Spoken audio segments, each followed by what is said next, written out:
I've created a Logic project that has a multi-track drum recording, a bass recording, and an acoustic guitar recording. And everything is absolutely dry, no effects, and everything is center panned. So just wanted to demonstrate how we can use bussing and panning just to create a little more depth and some width in the actual recording. And we can do that by, I've created a screen set on 2 of the actual mixer. And so if I start this up, you can see all of our tracks here. First thing I want to do is look at panning. Let's bring the master down a little bit. So first thing we want to do is look at the tracks we have. We have a kick, we have snare top and bottom, we have toms left and right, hi-hat, overhead left and right, bass, and acoustic guitar, which is the guitar track is a stereo track. So first thing we want to do is take the tom left and tom right, and we want to go ahead and pan those left and right. And then we want to take our overhead left and right and pan those hard left and right. Maybe take our snare and pan a little bit over just to kind of give it a little width. Take our hi-hat and pan that over a little bit too.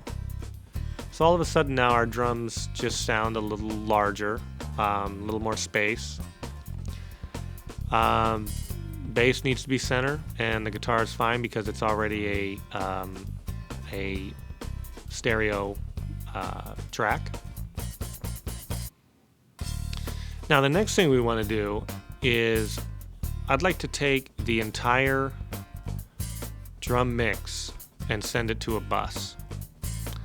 So I do that by selecting my 8 drum tracks here, and I'm going to go up to the output setting, and I want to go ahead and send this out to a bus. So I'm going to go send it to bus 1, and you'll notice that it creates an auxiliary track here, or channel, and so now all of my drums are sending to this one channel, so I can adjust the entire level of all the drums here. And at this point, if I choose to, I can add effects to that particular drum track on the single bus, which is kind of handy because then I can just keep my drum tracks kind of organized and then just deal with specific, if I want some compression on the entire mix, I can do that right here in the aux window.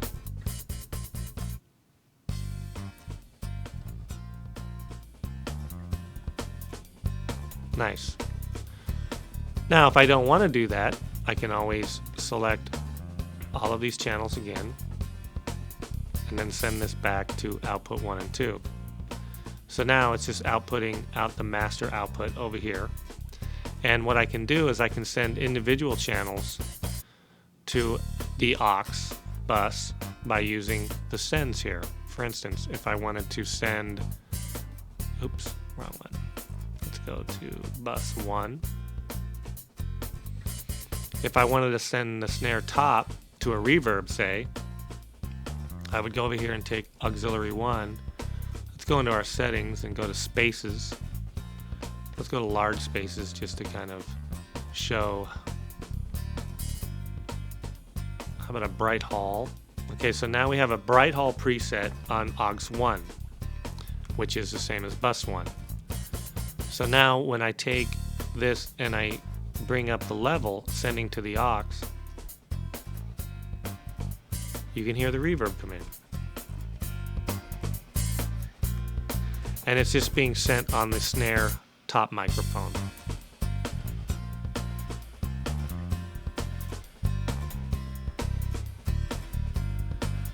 Okay, so I can always eliminate that by clicking on the no send, or I can and I can also do that to multiple tracks. In other words, if I want both snare top and snare bottom, I can select bus 1 and it'll change them both as long as I have them both selected. And then as well as the send levels will both change as long as I have the 2 tracks selected.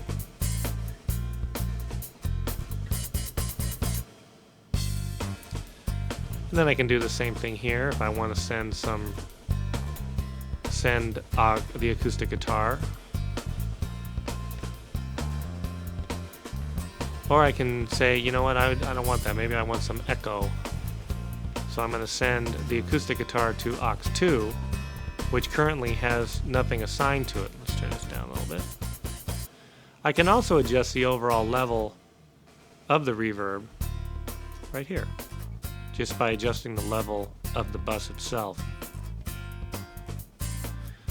So I now have the acoustic guitar sending to bus 2, which is this aux 2 channel. And let's see, I have some delays here in the presets. What do we want? How about a pan alternate? So if I were to solo just these 2,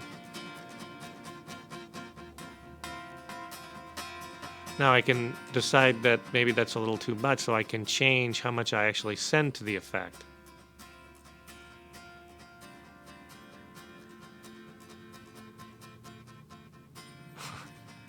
That's kind of funny, but it works in a way.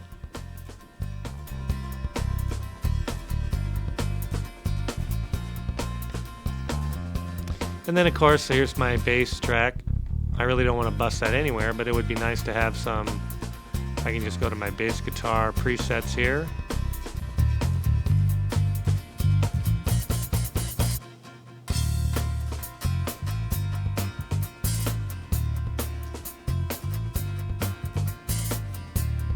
So it kind of gives you a sense of just being able to use panning and effect sends on each channel, bus sends, rather than affecting the entire channel. Sometimes you can just send to, if you want a little reverb on the snare drum, then you can just send to an aux channel on just that single channel rather than the entire mix. See, and then we can go over here to our kick drum, go to settings, and go down here to some of our presets, acoustic kit.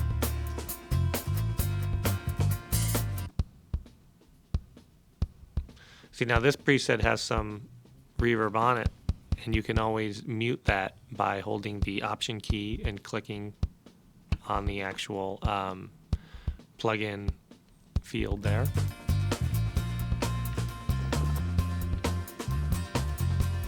Okay, so that's how you use busing and panning in order to send audio to different places in your mix in Logic. And in the next tutorial, we'll look at how to group channels and also how to use the main output as sort of a mastering, to create a mastering setup for your main output.